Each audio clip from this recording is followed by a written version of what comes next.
ఏం చెప్తామంటే సపోజ్ మీరు మార్నింగ్ 8కి లేస్తున్నారు, స్టార్ట్ చేస్తున్నారు యువర్ మీల్, నైట్ 8కి ఎండ్ చేస్తున్నారు. సో 12 అవర్స్ లేదు 10కి ఎండ్ చేస్తున్నారు. సో ఒక 1 అవర్ హాఫ్ అన్ అవర్ అర్లీగా పుష్ చేసుకోండి. ఓకే. సో వాళ్ళ బాడీ అలవాటు పడడానికి కొంచెం టైం పడుతుంది. సో 10కి ఫినిష్ చేసే వాళ్ళు డిన్నర్ 8:30కి, లేదంటే 8కి, లేదంటే నెక్స్ట్ 7కి, అలా ముందుకి పుష్ చేయడం. ఓకే. సో దట్ అది eventually your body will get use to it. And మనం కూడా ఎక్కువ గంటలు ఫాస్టింగ్ ఉన్న ఫీలింగ్ మనకి సడన్గా రాదు. సో సడన్గా చేసే వాళ్ళు ఏం చేస్తారంటే చేసేటప్పుడు 15-20 డేస్ ఇట్లా స్ట్రిక్ట్గా చేసేస్తారు.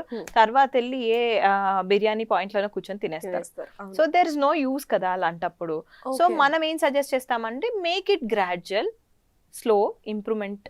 అలా ఆల్రెడీ అలవాటు ఉన్న వాళ్ళు ఇంకొంచెం అంటే 14 అవర్స్ చేసే వాళ్ళని 15 అవర్స్ చేయమని, 15 అవర్స్ చేసే వాళ్ళని 16 అవర్స్ చేయమని, అండ్ 16 అవర్స్ చేసే వాళ్ళని 17 అవర్స్, అలా ఈవెన్చువల్లీ 1 డే దాకా దే కెన్ ఎక్స్టెండ్.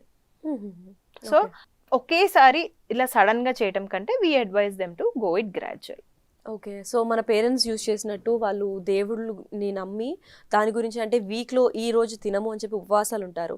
సో అది ఇది సిమిలర్గానే భావించవచ్చా, లేదంటే దానికి దీనికి ఏమైనా డిఫరెన్స్ ఉంటుందా? లేదా అలా పేరెంట్స్ కూడా ఇప్పుడు ఏజ్ పెరుగుతూ ఉంటుంది కాబట్టి ఒక వీక్ అంతా తినకుండా మండే ఇంకా సాటర్డే చాలా మంది ఫాస్టింగ్ ఉంటూ ఉంటారు. అది ఎంతవరకు కరెక్ట్ అంటారు? లేదంటే ఆ ఏజ్లో చేయకూడదని ఏమైనా సజెస్ట్ చేస్తారా? ఒకవేళ చేస్తే ఫ్రూట్ లేదా లిక్విడ్స్ పైన ఏమైనా బేస్గా ఉండాలా? సో చెయ్యకూడదు అని నేను అనను. If they can do. కానీ నేను చెప్పినట్టు డయాబెటీస్ ఉన్న వాళ్ళు they have to avoid fasting. And old ఏజ్లో వాళ్ళకి అంటే చేయగలను అని అనుకున్నా కానీ ఓల్డ్ ఏజ్ వాళ్ళు కూడా చేసుకోవచ్చు. ఓకే. ప్రెగ్నెన్సీ ఉన్న వాళ్ళు అండ్ మరీ పిల్లలు వాళ్ళందరూ ఇట్స్ నాట్ సజెస్టబుల్. 1 డే తినకపోవడం వల్ల మనకు వచ్చే నష్టం ఏం లేదు. If they can do, if they can try, they can try. But as such sudden గా చేస్తూ ఉంటే that their body should cooperate కదా, అది వాళ్ళు మెల్లగా ప్రిపేర్ చేసుకుని దే కెన్ డూ.